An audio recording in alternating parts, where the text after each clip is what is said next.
डब्बा वाला। बिष्णुपुर नामक एक गांव में अमित नामक एक डब्बा वाला अपने परिवार के साथ रहता था। अमित एक बहुत ही साधारण परिवार का आदमी था। उसकी पत्नी हिमा सिलाई करके थोड़े बहुत पैसे जमा करती थी और उनके बेटा अमर पढ़ाई करता था। अमित घर का सारा खर्चा डब्बे वितरण करके जो पैसे मिलते थे उससे चला लेता था।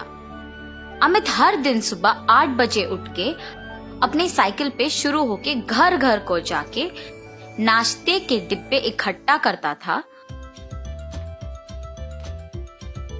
और उन डिब्बे में से कुछ पाठशाला में, कुछ कारखानों में समय पर पहुंचाता था।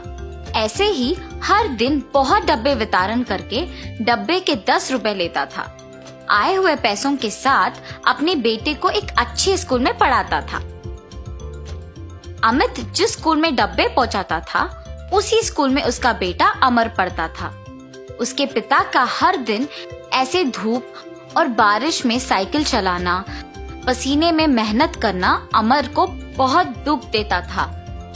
ऐसे जब एक दिन अमित घर पे था तो अमर ने समय देखकर, पिताजी मुझे आपसे बात करना है। हाँ बोलो बेटा, कैसे पढ़ रहे हो तुम? मैं अच्छा पढ़ रहा हूँ पापा, आपसे कुछ बात करना चाहता हूँ। बोलो बेटा। पापा आप मेरे लिए और मेरे स्कूल के फीस के लिए बहुत मेहनत कर रहे हैं। आप ऐसे धूप और बारिश में बहुत दूर के किलोमीटर साइकिल चलाते हुए डब्बे पहुंचाना मुझे अच्छा नहीं लग रहा। मेहनत के बिना पैसे कहाँ से मिलेंगे बेटा? भविष्य में तुझे एक बड़ा ऑफिसर बनाऊंगा। मेरी तरह ऐसे छोटे काम नहीं करना है तुम्हें, और पसंद करे तो सब कुछ अच्छा लगता है बेटा।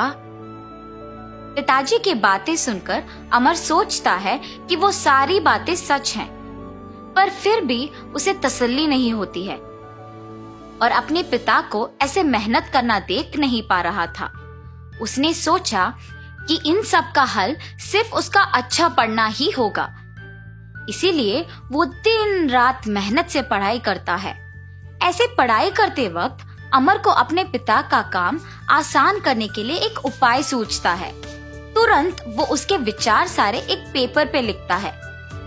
अगले दिन अमर अपने पिता के घर होते समय देख अपने विचार सारे उनसे कहता है, पापा आपके ही काम में मेहनत के बिना आपके साथ ज्यादा लोग काम करते हुए अब कि आपकी आमदनी से भी ज्यादा पैसे कमाने के लिए मेरे पास एक उपाय है और इसमें आपको निवेश रखने की भी कोई जरूरत नहीं है। क्या बात कर रहे हो तुम? व्यापार चलाने की क्षमता हम में नहीं है। जाओ जाके पढ़ो बेटा। ये क्या बात हुई जी? पहले सुनो तो सही कि वो क्या कहना चाहता है। अगर वो ये कह रहा है कि निवेश के बिना ज्यादा पैसे कमाने का उपाय है और वो भी इतने छोटे उम्र में, आपको तो खुश होना चाहिए ना। मेरी बात तो सुनिए पिताजी, सच्ची में ये मुमकिन है। ठीक है बोलो, मैं भी अब तो जानू ये कैसे मुमकिन है। और ऐसे अमर अपने पिता को उसके विचार बताना शुरू करता है। पापा हमारे गांव में कुल मिला के 350 परिवार है। आपके गिनती के अनुसार डब्बा देने वालों के परिवार में कारखानों में काम करने वाले, सरकारी कार्यालय में काम करने वाले, स्कूल और कॉलेज जाने वाले होंगे।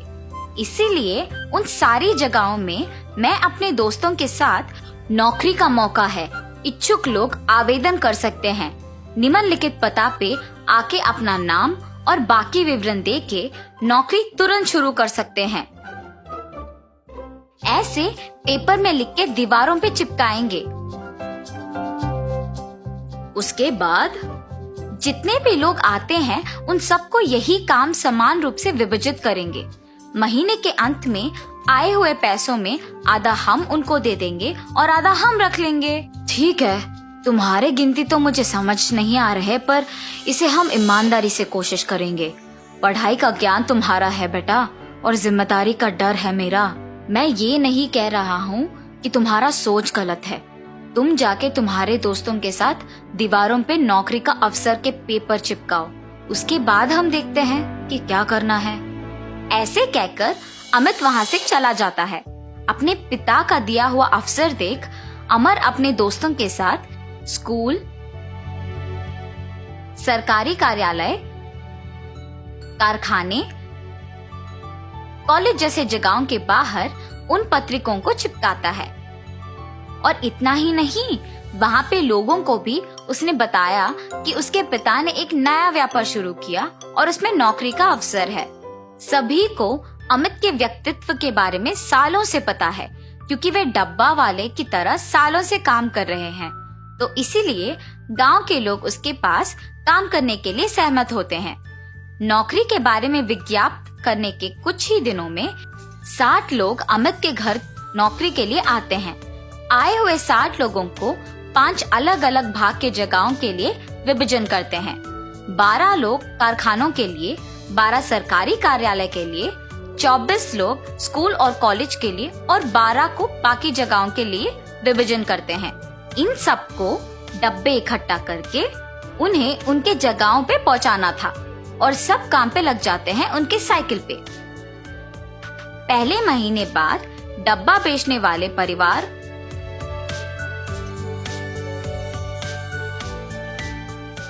उनको उनके महीने का पैसा 600 दे देते हैं। ऐसे 175 परिवार 600 रुपए महीने को भरने के बाद अमर के पिता के पास 1,05,000 रुपए आते हैं। 1,05,000 रुपए?